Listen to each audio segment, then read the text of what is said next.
तो कहने का भाव ये है कि गीता ज्ञान दाता की साधना यानी ब्रह्म साधना से भी मोक्ष नहीं होता, जन्म मृत्यु नहीं समाप्त होती। इसलिए गीता अध्याय नंबर 7 के श्लोक नंबर 18 में कहा कि अर्जुन ये ज्ञानी आत्मा है तो उद्धार, लेकिन ये मेरे वाली अनुत्तम गति में ही स्थित हैं, आश्रित हैं। फिर तुरंत कहा 7वें अध्याय के 19वें श्लोक में बहुनाम जन्मानाम अन्ते ज्ञानवान माम प्रपते। बहुत ही जन्मों के अंत के जन्म में कोई ज्ञानी आत्मा मेरे तक उसकी बुद्धि उठती है, मेरे तक की भक्ति भी कोई मुश्किल से कोई ज्ञानी आत्मा अनंत जन्मों के कष्ट उठाने के बाद किसी अंत के जन्म एकाध जन्म में मेरी भक्ति करते हैं। और वासुदेव सर्वमिति सहमात्मा सो दुर्लभ है। वासुदेव ही सब कुछ है, वही मोक्षदायक है, वही पाप नाशक है, वही सबका उत्पत्ति करता है और वो सब तीनों लोकों में प्रवेश करके सबका धारण पोषण वही करता है।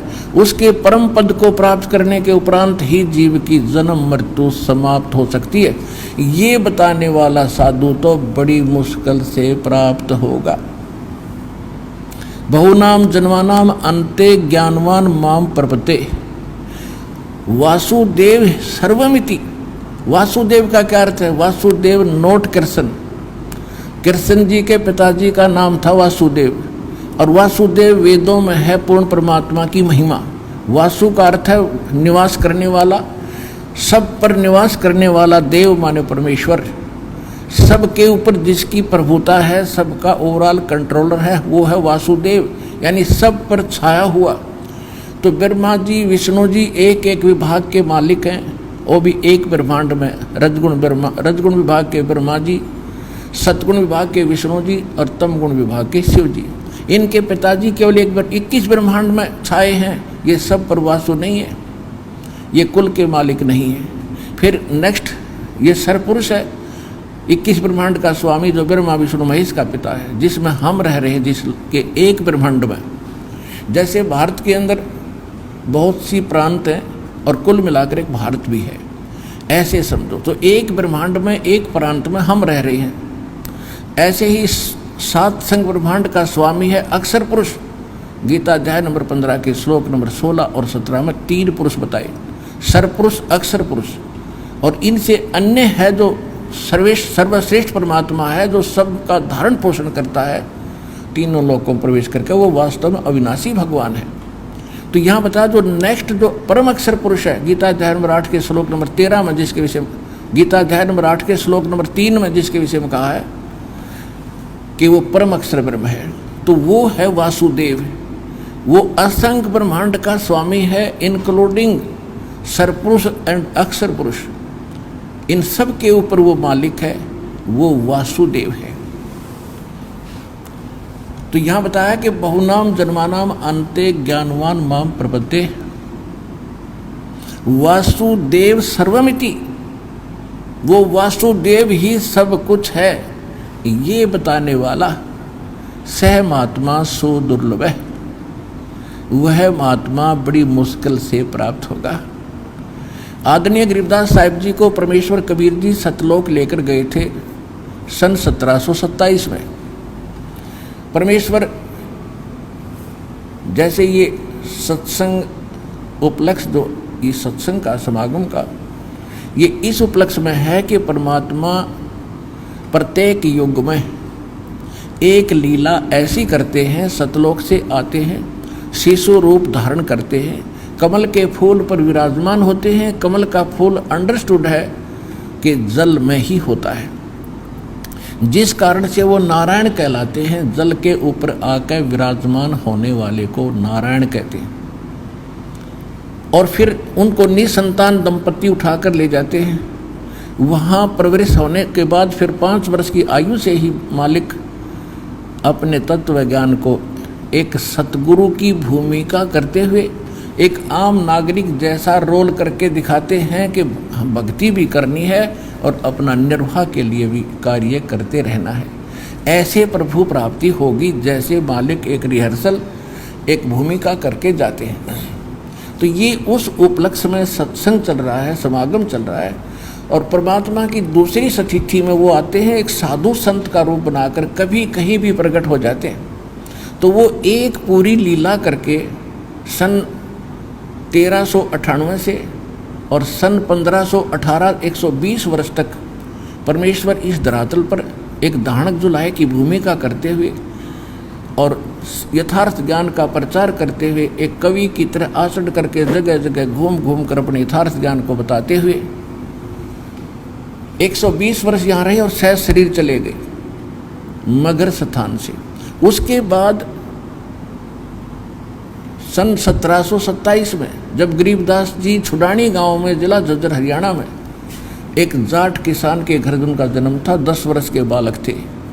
सन 1717 में आदरणीय गरीबदास साहिब जी का जन्म हुआ था, संवत 1774 में, और सन 10 वर्ष के जब हो गए थे सन 1727 में, संवत 1784 में परमेश्वर सहज शरीर आए थे और सहज शरीर सतलोक लेकर गए थे उस बच्चे को साधु संत रूप बना करके, और फिर उनको सब ऊपर की व्यवस्था दिखा करके उस बालक को वापस छोड़ा था।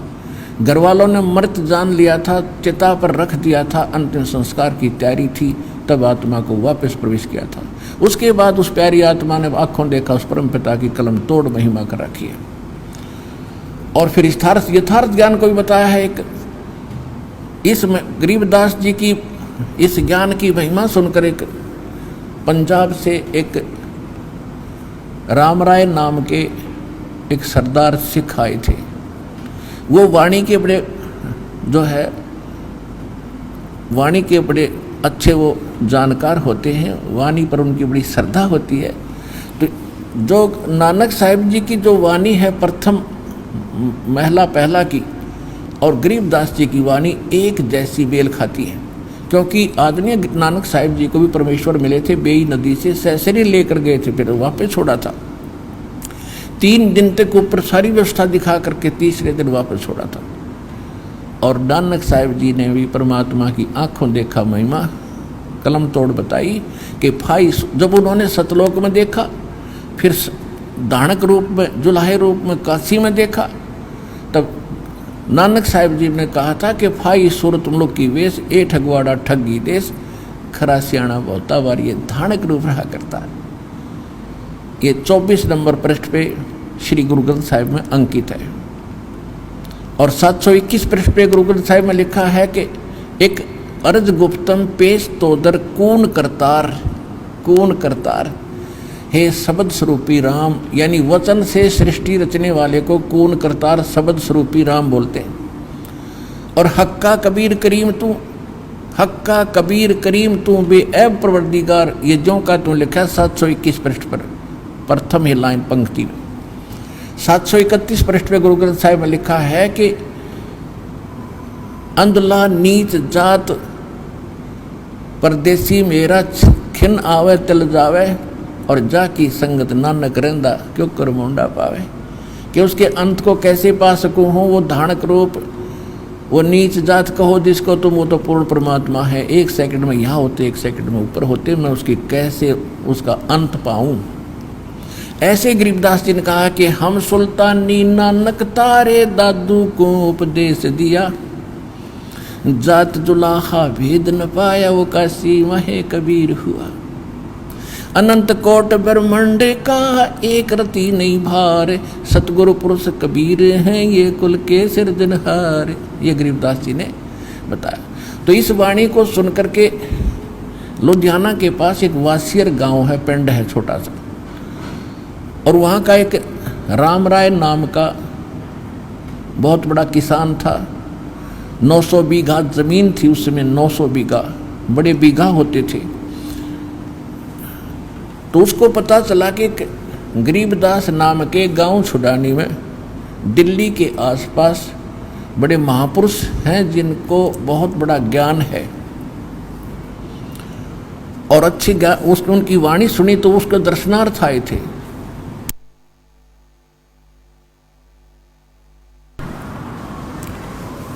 और राम राय जी का एक उर्फ नाम साथ में रख लेते हैं गांव में, उसका नाम जुम्मकरा भी था।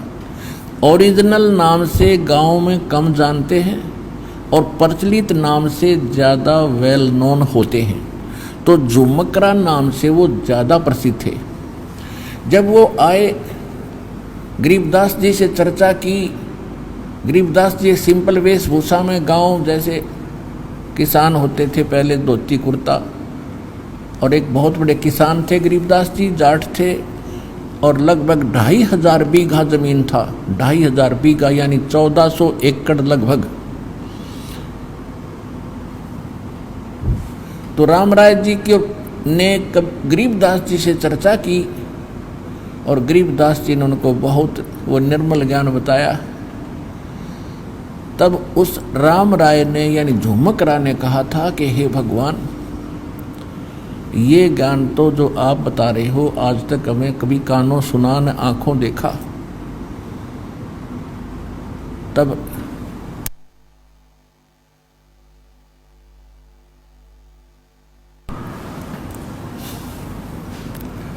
तब गरीबदास जी ने कहा है, एक झुमकरा नाम का गरीबदास, संत गरीबदास की अमर ग्रंथ में एक झुमकरा के नाम से यानी उस सरदार जी को समझाने के उद्देश्य से लगभग 45 मिनट का ऐसे वाणी बोली है। उनमें से कुछ अंश सुनाता दास।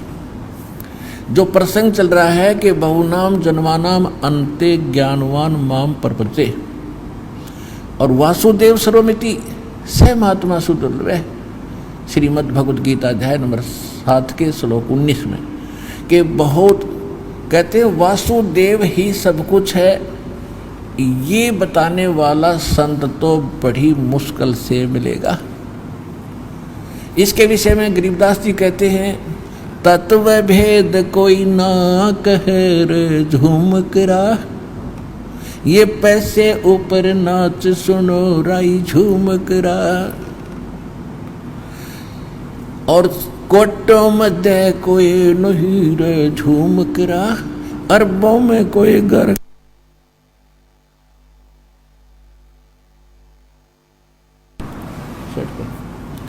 कोटों मध्य कोई नहीं रे झुमकरा, अरबों में कोई गर्क सुनो रही झुमकरो, के करोड़ संतों में तुझे ये तत्व ज्ञान बताने वाला संत नहीं मिलेगा। अरबों में कोई गर्क, गर्क का अर्थ है, देसी लैंग्वेज है हमारे हरियाणा की।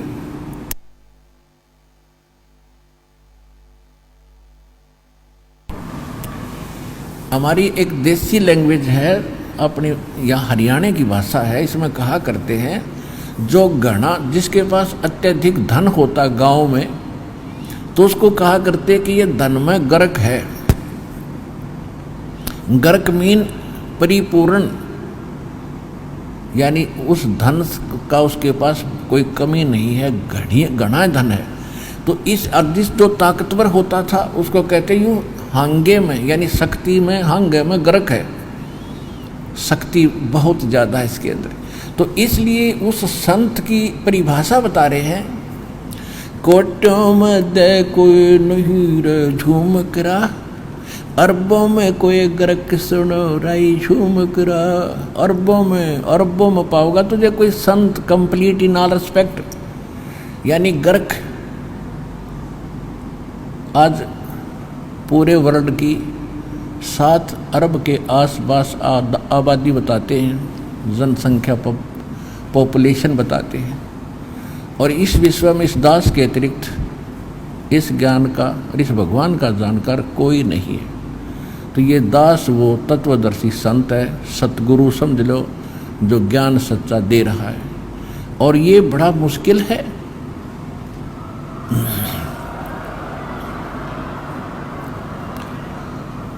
और ये ऐसा संत मिलना बड़ा दुर्लभ है, और आपको ये सुलभ हुआ तो धन है आपके माता पिता जिनसे जन्म हुआ। थोड़ा तेज करो, सेटिंग करें।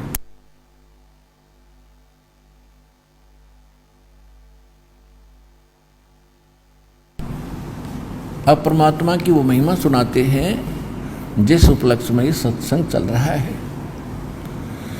जैसा कि आपको सुनते आ रहे हैं, सत्संग के अंदर परमात्मा चारों युगों में एक लीला करते हैं। सहस्रीर आते हैं, कमल के फूल के ऊपर एक शिशु रूप धारण करके विराजमान होते हैं और वहाँ से कोई निसंतान पति पत्नी दंपति उन्हें उठा ले जाते हैं और छोटी सी आयु में ही वो अपनी अद्भुत अमृतवाणी वचन बोल बोल के बड़े बड़े विद्वानों के छक्के छुड़ा देते हैं। सतयुग में सत सुकृत कह टेरा, त्रेता नाम मुनींद्र मेरा, द्वापर में करुणा में कहाया, कलयुग नाम कबीर धराया। चारों युग में संत पुकारे और को के कहा हम हेल रे, हीरे माणिक मोती बरसे ये जग चुगता ढेल रे। परमात्मा बता रहे हैं कि मैं चारों युगों में आया हूँ। सतयुग में सत्सुकृत नाम से, त्रेता में मुनिंदर नाम रहा मेरा, द्वापर में करुणा में नाम से, और कलयुग के अंदर मेरा वास्तविक नाम रहा कबीर। अब सतयुग और त्रेता की जानकारी आपको दास ने कई बार बताई है। अब थोड़ा सा द्वापर का हिंट दे करके फिर कलयुग की कथा सुनाएंगे, उस परमेश्वर की महिमा का कुछ ज्ञान आपको कराएंगे।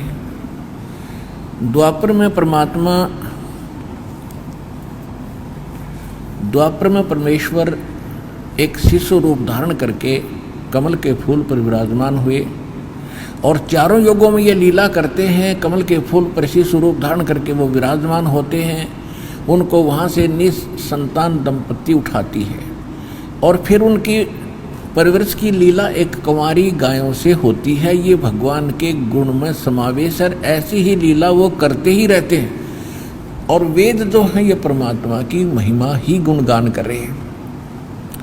और परमेश्वर ने खुद बताया कबीर भगवान ने कि वेद मेरा भेद है, मैं ना वेदन के माही, और जौन वेद से मैं मिलूं वो वेद जानते नहीं। ये चारों वेद मेरी ही महिमा का गुणगान कर रहे हैं, मेरे विषय में जानकारी दे रहे हैं, लेकिन इन वेदों में, चार वेदों में वर्णित विधि से जो भक्ति विधि वेदों में है ये इनकम्प्लीट है और मेरी महिमा इसमें कंप्लीट है। लेकिन जब तक हमें उस वस्तु की प्राप्ति का ज्ञान नहीं होगा जिसकी महिमा का गुणगान तो खूब किया है, इसमें ये गुण हैं, ऐसे गुण हैं, तो उसकी प्राप्ति ना होने से उन गुणों का भी लाभ नहीं है। जैसे हमने बिजली के गुण सुने, बिजली इलेक्ट्रिसिटी के, और गुण खूब सुने हैं वो सत्य है। पंखा चलाती है, प्रकाश देती है, ट्यूबवेल चलाती है, फुहारे चलाती है, मशीनों को चलाती है, आटा पीस देती है, ऐसे तो ये खूब गुण है इसके अंदर। फिर मिला कैसे? वो मिलने का तरीका इससे भिन्न है। कोई जानकार बतावेगा कि ऐसे ऐसे बिजली बोर्ड के ऑफिस में जाइए, वहाँ उनके टर्म एंड कंडीशन पूरी कीजिए और वहाँ से कनेक्शन लीजिए और वो लाभ उठाइए। तो वो जानकारी वेदों में नहीं है। तो वो जानकारी क्यों नहीं है? क्योंकि परमात्मा ने कंप्लीट कोर्स दिया था, इस काल भगवान ब्रह्म सरपुरुष के अंतःकरण में फीड किया था, फैक्स किया था ऊपर से। अब आज से 50-100 वर्ष पहले अगर ये बात कहते तो नहीं जचती। आज तो आप वैज्ञानिक तरीके से भी समझ सकते हैं कि कहाँ से कहाँ फिल्म आप डाउनलोड कर लेते हो, पूरी की पूरी, पूरा का पूरा प्रकरण किताब आप डाउनलोड करते हो, जबकि कोई वायर भी नहीं बीच में, इंटरनेट के माध्यम से। इसी प्रकार परमेश्वर ने हमारे सब जीवों के अंतःकरण एक कंप्यूटर है और साथ में इंटरनेट से कनेक्टेड है, और वो परमात्मा वहाँ से भेजता रहता। जिसका डिस्कनेक्ट हो गया कनेक्शन, उसमें समान तो है, इंटरनेट पे तो है, लेकिन आपका कंप्यूटर खराब हो गया है, आप उसको डाउनलोड नहीं कर पा रहे, देख नहीं पा रहे। तो ज्योति निरंजन के अंतःकरण कंप्यूटर में परमेश्वर ने पूरा ज्ञान दिया था। इसने ये 4 डाउनलोड कर लिए वो 5वां छोड़ दिया जिसमें कंप्लीट कोर्स था। इसको डर रहता है कि इसको सच्चा ज्ञान होगा यहाँ के प्राणी को, ये भाग जाएंगे, फिर यहाँ रहेगा कोई नहीं। जिस कारण से ये केवल मिसगाइड करता है। और वेदों को इसलिए दे दिए उसने वेदों को कि ये डटे रहेंगे कि भगवान का दिया हुआ है ये ज्ञान, और इसको पढ़ पढ़ कर ये मस्त और व्यस्त रहेंगे। इनकम्प्लीट कोर्स इसने हमारे साथ धोखा करके दे रखा है। तो इसकी पूर्ति के लिए परमात्मा आते हैं। तो ये क्या बताते हैं भगवान, और छोटी सी आयु में जो आते प्रत्येक युग में अपना ये उद्देश्य जो लेकर आते हैं, इस अध्यात्म यथार्थ सिद्धात्म ज्ञान सूक्ष्म वेद यानी 5वें वेद को स्वयं देने के लिए आते हैं।